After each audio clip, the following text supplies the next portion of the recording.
I was running the streets and crazy, and I didn't want to stop. And I thought the only way to do that was to die. I didn't care about my life anymore. I'd lost everybody that I had that it meant anything to me. Steve Beyner was 12 years old when his father abandoned his family for another woman. Soon after, Steve's life took a dark turn. I started running the streets at night, drinking alcohol and smoking marijuana. My father wasn't there to say, hey, look, this is not what you're supposed to do or anything. He was gone. By the age of 17, Steve had dropped out of high school. Casual drug use turned into full-fledged addiction. The next 10 years, I did methamphetamine every day. I would smoke meth and I'd be up for a week at a time. It became something that I had to do daily in order just to be normal. I didn't work. I survived and paid for my drug habit by selling drugs and stealing. His mother, who was a Christian, was battling cancer and fighting for Steven's soul in prayer. I put her through hell. 6 months before my mom died, she sat me down and she looked me in the eye and she said, my friend and I have been praying for you and I have a message for you.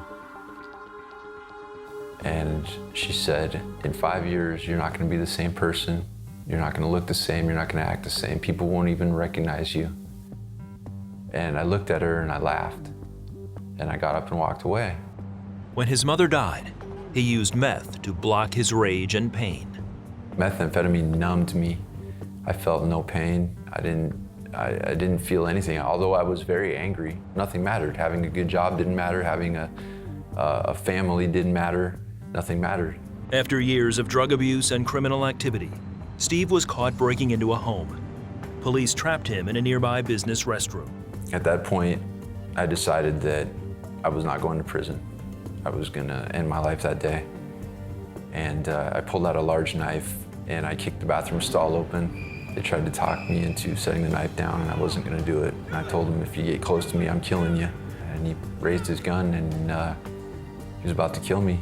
And his partner shot me with a taser, hit me in the neck. And I went down and I dropped the knife. In jail, he was placed on suicide watch. I just wanted to die. That was all I kept telling myself every day. I gotta figure out how to kill myself. I had realized that everything I'd been doing my entire life had left a trail of hurt and pain for other people that didn't deserve it. I looked at myself and I realized the monster I'd become. I was full of anger and hate and addicted to drugs, and I didn't know how to cope. I didn't know what to do. An inmate in Steve's cell block encouraged Steve to turn to God. I picked up a Bible and I started reading, and the words were jumping off the page at me. I started learning that I could be forgiven for the terrible things I had done.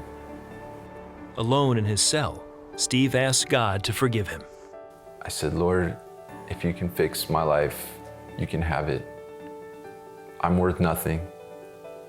I have completely screwed my life up. And here, it's yours. I felt warm, I felt his presence. I knew that I had just made a decision for Christ.